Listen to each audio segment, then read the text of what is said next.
trying to force their way into their own night camp when it was already taken from them. BlossoM in game 1 was really conservative in terms of how they wanted to play around their opponent's strengths. They would always avoid fights when they knew it was going to be a disadvantage. But in game 2, I feel like their heads got too big and they felt they could fight any fight they wanted because they have such a strong team fight comp. But in fast fights with stuns, that's not their strength. We're going to Dragonshire though, G-Clef, for game number 3. Game 2, they had a pretty good comp. I think it fit their color, but they're setting up their own traps and falling right into it. And Tempest, they knew that was their chance to bring out all the CC. I think it's going to continue. You either ban Blaze. I think if you want to really press on hard, maybe it's time to bring back that Sonya that really likes to play on that solo lane. Yeah, I told you guys we'd talk about it later after game 1, but the undocumented removal of the Sonya nerfs. The unnerf of Sonya? On this tournament realm right now, Sonya is back to her original stats. Obviously on live, those were taken back away. But at this tournament realm, she does have her Poison Spear damage at 125%, regular auto attack, nerf steal, and things like that. So that was kind of a shadow buff, but unnerf, whatever you want to call it. So Sonya's still viable, and that's why we saw her so much in Europe this past week. We had our break in Korea, so I think it's viable, and I think that it's something that we might even see Tempest pick if Blaze is removed or picked up early. The problem for BlossoM is they keep picking first pick, and I think Tempest would be very happy to take Blaze ETC in this rotation if they're both available. Like, they've dominated with this combo. So same Malfurion ban that we saw in game 2. And it would be really interesting if Gondor just took ETC here, because he's such a great ETC player. They've been targeting him in his hero pool. It would be so anti-meta to first pick ETC, but in this series, I feel like it makes sense. You've taken it away from Tempest. You're great at playing it yourself. And I think that would be wise. You do give away both Shimano brothers. Not going to do it, but I think this is a Blaze ETC rotation again. Not as strong on this map as it was on Towers of Doom, but still fairly strong here for the rotation between mid and bot lane. I think already from Hanzo, especially because of nerf, you really get that power spike later on when you have the Pierce at 16. Ooh, not going for that same rotation though this time, as Genji's open. You're willing to take with the brand new skin. It's very fancy. Yeah. Blaze, and that's where Wiz has been losing a lot of his strength because of the wave clear. He was also forced to go for the late rotation even with the Haka. I think we have to see something different coming out from Wiz, the solo lane tonight. Well, let us see how BlossoM follows this one up. It could take the ETC still. It can also ban it if that's the flavor they're feeling going into this next rotation of bans. But we're also looking for where does Uther fall here. You could take Uther away here right now with a Grey main. You've locked in both your DPSs. Again, you're worried about Gondar's tank pool, but you've at least secured yourself a solid composition in terms of damage. You've removed the Uther from Genji. It's a great counter to Genji. They compromise. Take Uther away still, but also give Gondar one of his favorite tanks. Because 100% this would have been a Garrosh ban if it was not picked. So kind of a half and half play here from BlossoM, but I like it. Yep, and also they can go into their own support choke because they banned Malfurion from the first one. Also makes good amount of sense to bring that Garrosh for Gondar, who has been having one of the worst days tonight against Tempest because he was losing his heroes all the time. But with that Garrosh, gonna provide some solid play on Dragonshire. Yeah, Hyde looks unenthused. He's like, why did I ban 0-2 last game? I was hoping they were gonna leave Uther open. I wanted to allow some Dragon Blades to happen. He would be happy with a Rehgar. Like, you can go for the camp times. He plays lots of Rehgar anyhow. The Malthael ban is interesting because obviously Malthael could really dominate the lane against Blaze. Or Falstad, if they end up putting the Falstad up there, it could be an awkward matchup for both sides depending on how it's played. But they banned the Malthael, which means that BlossoM would have amazing wave there with the Tychus. They take it. Ooh, this is a great ban. I really like this. This goes back to game 2. Didn't work out for them, obviously, at the end of the day, but I think this is still smart. But what BlossoM picks for wave clear on the bot lane is going to be really exciting to me. I think even a Gul'dan pick is strong here. Can do a lot with Horrify against Dragon Blade and the very aggressive style of Blaze. ETC I think is a no-brainer for Tempest now, and it's been how they controlled every early game so far. And you know, not to mention late game team fights with the stage dive. Can still continue with this one. The stage dives we're seeing in this series remind me of Scroll's stage dives in BlizzCon 2016 finals, where of course there's a Taiwanese player I'm talking about, but is used basically for zoning and also for stopping retreats very fantastically, and that's what Sign is showing us tonight. All eyes on Sign right now, even the camera, as he's discussing potential options here. It is going to be the ETC and the Jaina. So that's going to give him a lot of wave clear and burst. Getting to Hanzo, though, with the strong front layer Garrosh isn't going to be easy. That has been the para many, many times for Tempest. When they have Genji, they usually bring some kind of burst mage. And oftentimes it was Jaina, sometimes Kel'Thas. This time it's going to be Jaina. It's going to be easier for her to position with lots of the front lines available for her. Even Hanzo should be careful for all the pokes. Now it's going to be a lot tougher from the burst damage for Garrosh to even step further into the lane. It's going to be a tough choice when Genji can always shift strike in and get the kill and go out. I feel like they need... I think they need Dahaka. It has to be Dahaka to pressure the top lane.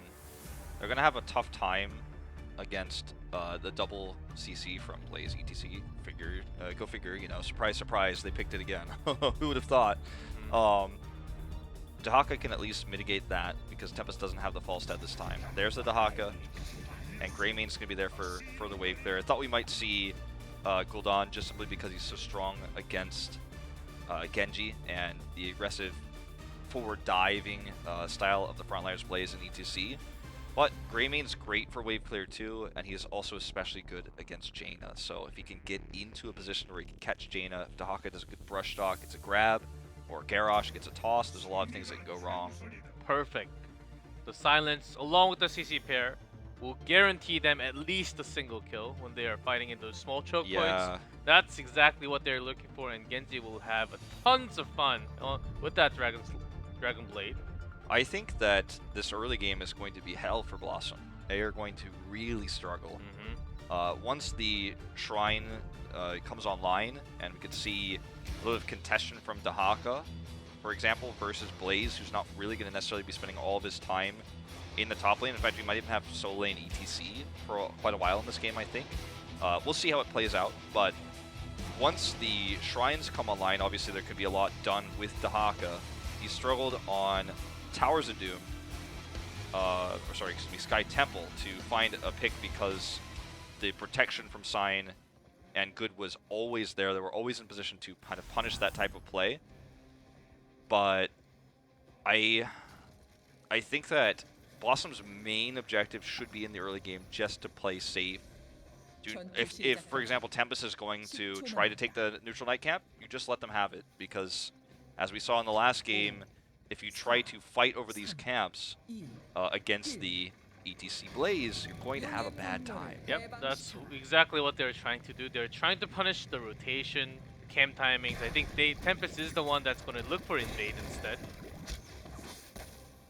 Let's see how BlossoM wants to go for their own rotation. There's a silence starting off. That's paired it even with one CC coming out from Blaze, either Blaze or Sign. Oh man, if the silence wasn't on cooldown, that might have actually been a kill. Very close to it. Yeah. So, they're just going to use this wave clear to... I mean, Jaina's basically going to use her Cone of Cold on cooldown to help clear these waves. And then just, they're going to rotate and try to terrorize BlossoM. So I was talking about in the early game, it's going to be hell for them. They have to play safe. Even Gondar needs to be careful trying to get stacks. Oh, see you later. He might very well be dead here. There's a silence. Okay, not enough to kill him with the armor. In fact, ETC will go down to the turret. But, you know, the idea here, though, is still very scary for BlossoM. The armor, plus Uther's armor, is really strong, so he gets his one stack and actually they get a pick with the toss. Very nice with Gondar. Almost a bait of himself going in with the armor. So Dami was hesitating for a slight second there, because he knew that armor might not even get a kill.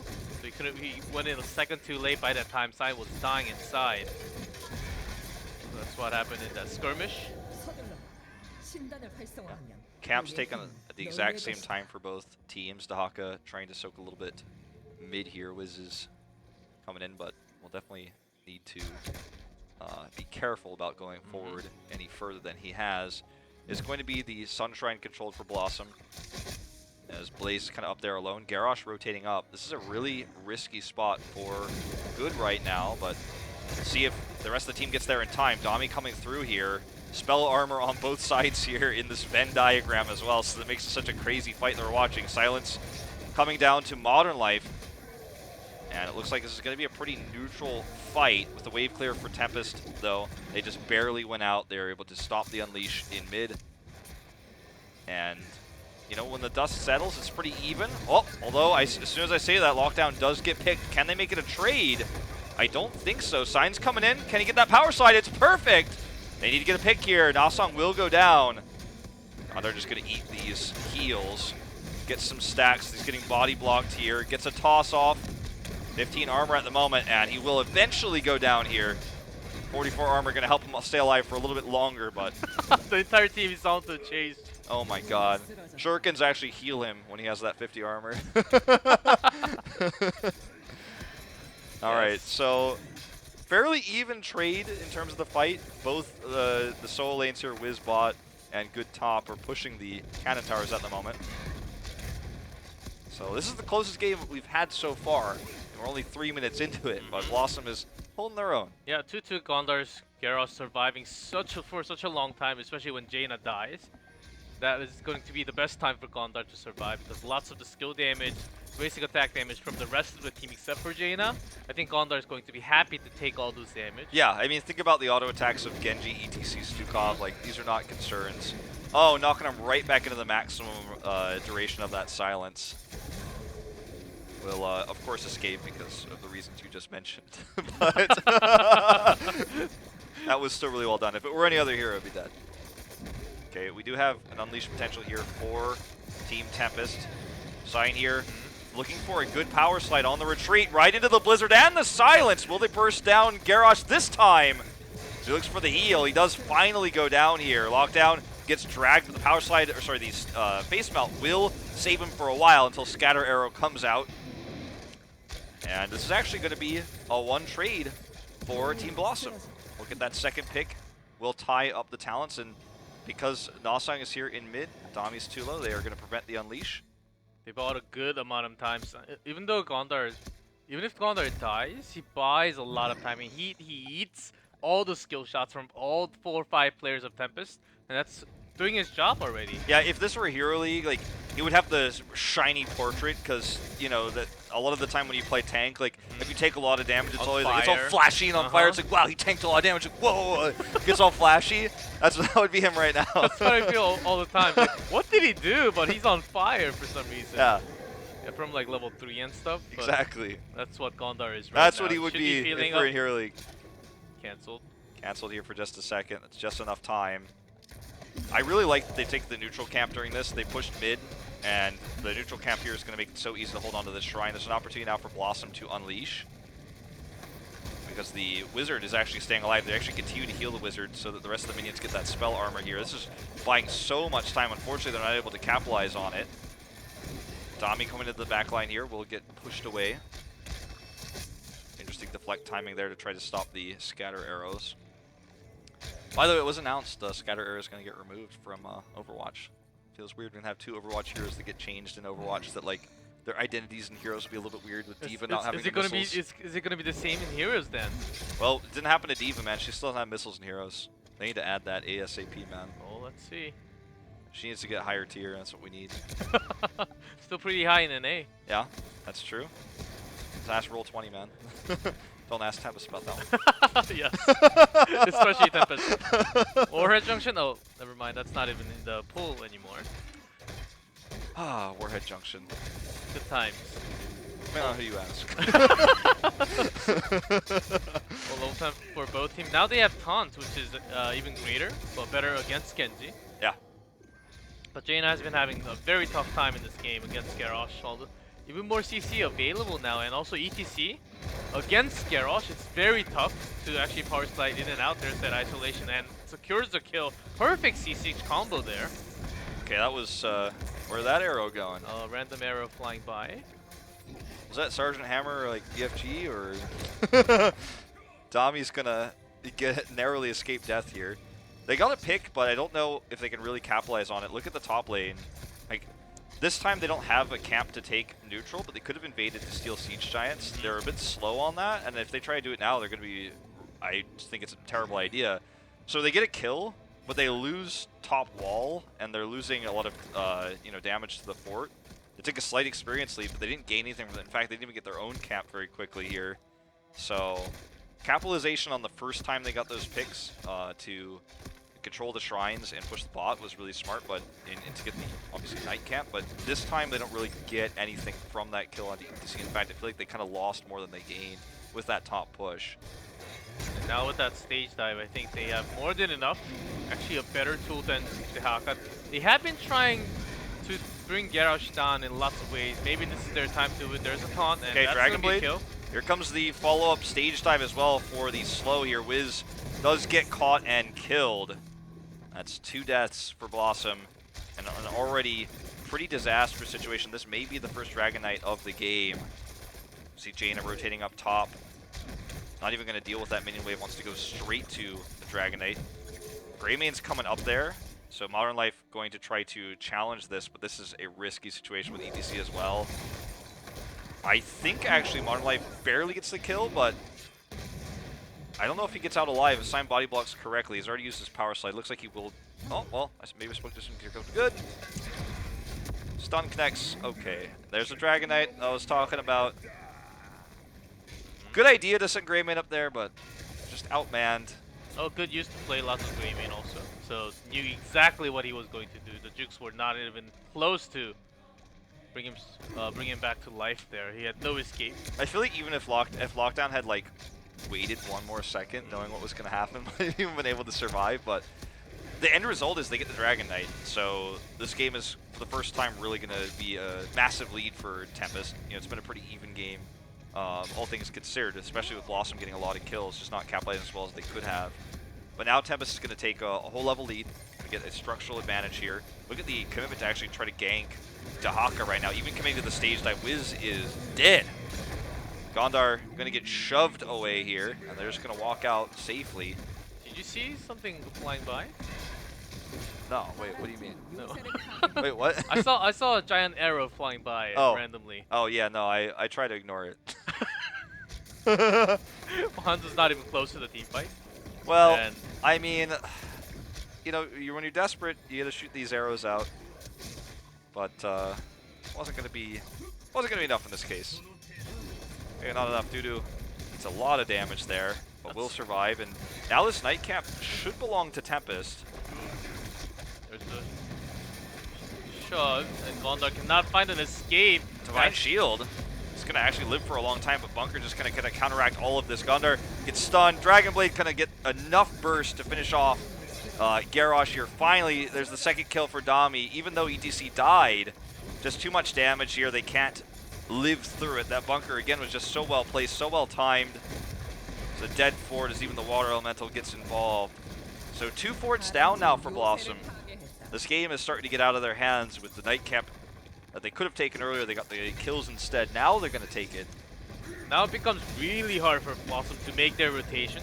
They have been punished so many times for even Dehaka stepping over, not even stepping over the fort line, as he was alone in solo lane. Well, he thought he was alone.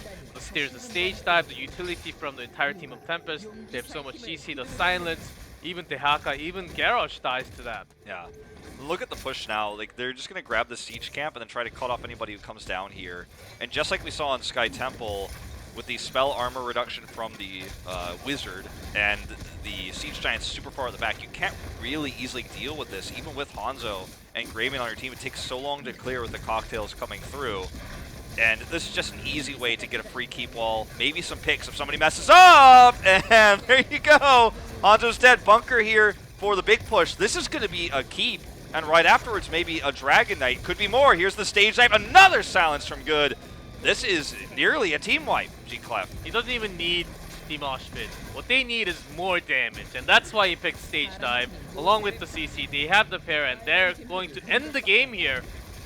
Going for that core. There's a CC again. Oh man, silence perfectly placed there. No burrow. Not that it would have helped him at all in this situation. This is going to be game. I said it might be a Dragon Knight. Not going to be required, G-Clef. Not going to be necessary. Will he get another kill here? Dragon Blade going to help secure that one. Modern Life is down. Hanzo's respawn, but he's going to sit in the Hall of Storms. Even that, I think that's almost full stack redemption, but doesn't even matter. But because he died. That's right. And there you go. Going to be the 3-0 score for Tempest. We thought this was going to be perhaps a closer one with the two innovators of this tournament facing off against each other, but sadly, it was not to be. Very sad. And the last arrow could have been the first one to hit the actual target, but stopped because the core blew up and BlossoM not really having their day. Though Gondar's Garrosh looked fantastic, was punishing ETC lots of the time. That 1v1 in tank line duel was pretty tough for ETC. Garrosh oftentimes wins that duel, and he was doing fine. But even with that, they're happy because they are very likely going to that Eastern Clash as a 4th spot from Korea. Yeah, actually with the 3-0 here, I think they are guaranteed in 1st place, if I'm not mistaken. Yeah, no one can pass them. They have a 7-0 score in sets now, so. Yeah, even for BlossoM, they're in 4th place, unless Luck does something crazy against Ballistics in match 2. I think even if that happens, they still don't pass them. I did the math on this morning. I don't have it written down in front of me, but I was in the good old Wikipedia. Yeah, that's not even possible. Yeah, I was doing those stats, but so all the spots are secured, but it's about Ballistics versus KSV for the 2nd place, which is why KSV's match, tomorrow and Ballistics' match today really matter, because that could create some shuffle there, because it's not guaranteed who's going to get 2nd or 3rd. And like I said at the beginning of the broadcast, that kind of determines where the teams will face off against Tempest, because Tempest is the highest seed, right? So if you're 2nd seed, you avoid them more than the 3rd, and then of course the 4th will face them first in terms of Korea versus Korea in the bracket. So you want to stay away from Tempest right now, undefeated team.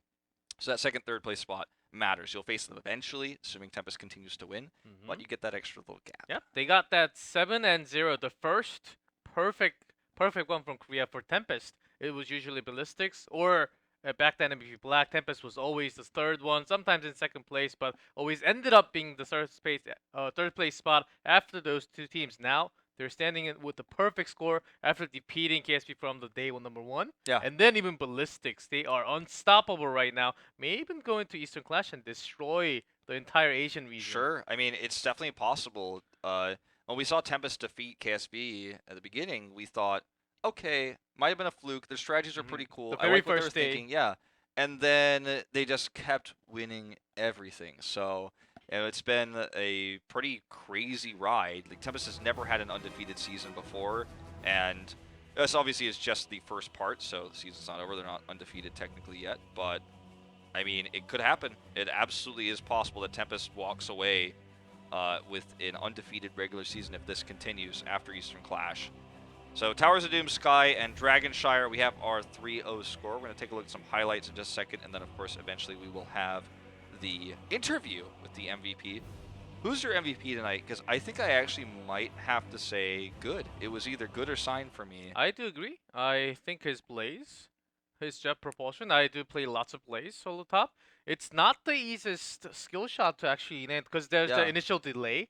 There's that initial delay of hitting it, and then when you go in, it's sometimes hard to get escape. Of course, your team helped a lot. You're winning the game as Tempest, but still, he was hitting lots of those, and he was sustaining himself pretty well. So yeah, it's hard. I do agree. It's hard to hit the stuns at max range, obviously. You know, you play in like low tier, Hero League or whatever. People sometimes are like, I got like 4 stuns because everyone's grouped up. But when you're getting those chase kills, like the Greymane kill in the top lane we saw against Eyes in the Dark, mind you, where he didn't have vision even, those kinds of kills are really impressive.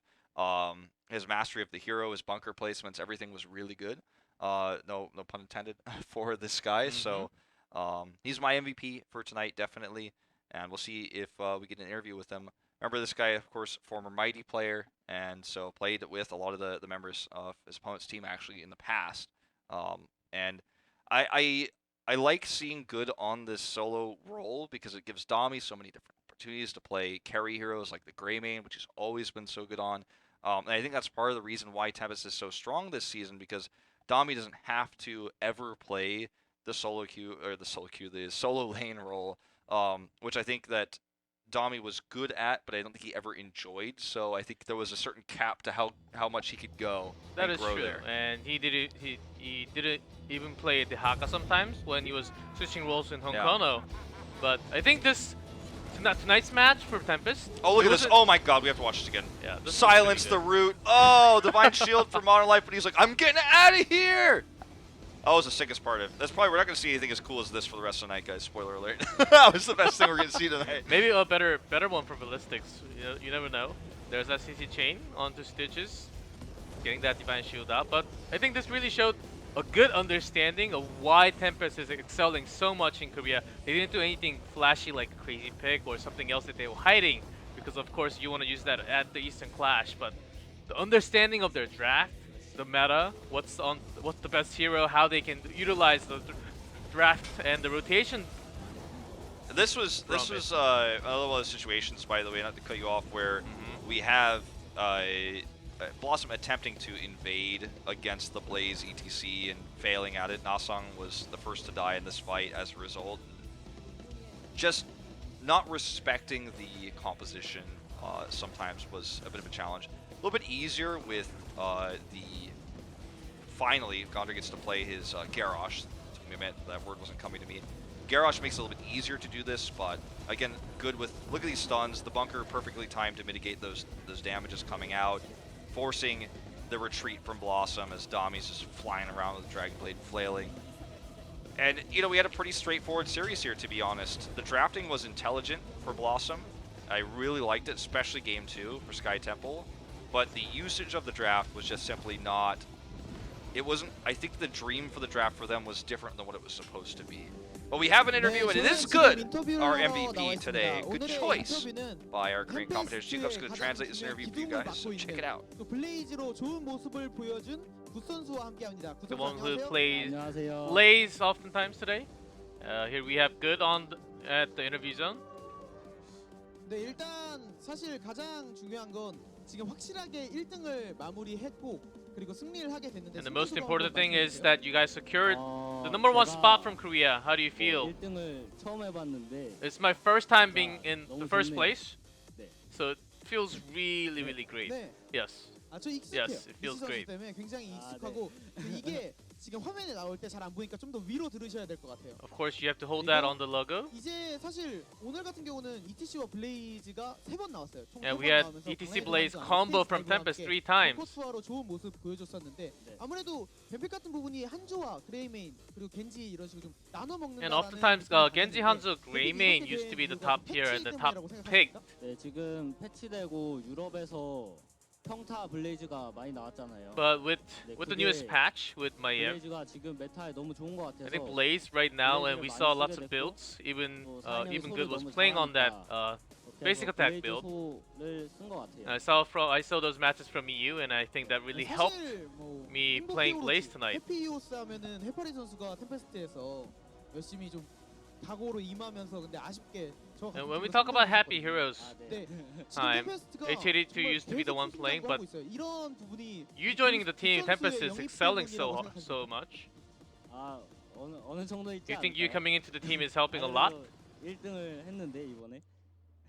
그죠? 그러면 몇 % 정도 생각하세요? I think I contributed somewhat. 제가 라인을 굉장히 열심히 먹고 있기 때문에 I think I'm eating lots of EXP from the lane, so maybe like 그럼 50%는 50% of the team. So you're doing 50% of the work for the entire team. 반이네요. 반이고 That's a lot. Like you're doing half of the job for the entire team. 그리고 뭐 이스턴 클래시를 지금 정규 리그뿐만 아니라 지금 1등을 해야 하는 상황이고 So going forward, let's talk about the Eastern Clash. 히어로즈의 최강자로 불리고 있는데 Still, Korea is 다른 standing on 분보다 많은 top of the 커뮤니티, world. 또 해외 커뮤니티에서도 이번에 정규 리그는 1등은 템페스트가 할지 몰라도 뭐 KSV나 발리스틱스가 충분히 다시 1등을 And even if 할 you 수 guys are #1 from Korea region, maybe in the Eastern Clash, KSV and Ballistics will be looking for that revenge. 제가 해외 대회를 처음 나가보는데 It is my first time going abroad 긴장도 as 많이 되고 for 하는데 the global match. KSV 발리스틱스 너무 강한 Somewhat 팀이니까 It gives me the nerves. 사람들이 그렇게 Ballistics, 생각할 of 수도 course, and 있죠. also KSV 근데 will be very strong. 저희는 저희 할 거 연습 열심히 해서 We will just 일등 do what we 하는 do 게 the best and 목표로 practice 하고 really 있어요. hard. And I think that's gonna 네. work out if we just do what we do all the 선수가 time. 사실 제가 좀 인터뷰가 많이 준비했는데도 좀 부족하긴 한데 좋은 대답 감사하고요. 아, 네. 저는 이것으로 인터뷰를 마치고 데스크로 돌아가도록 And that's 하겠습니다. going to be it with the MVP interview with Good.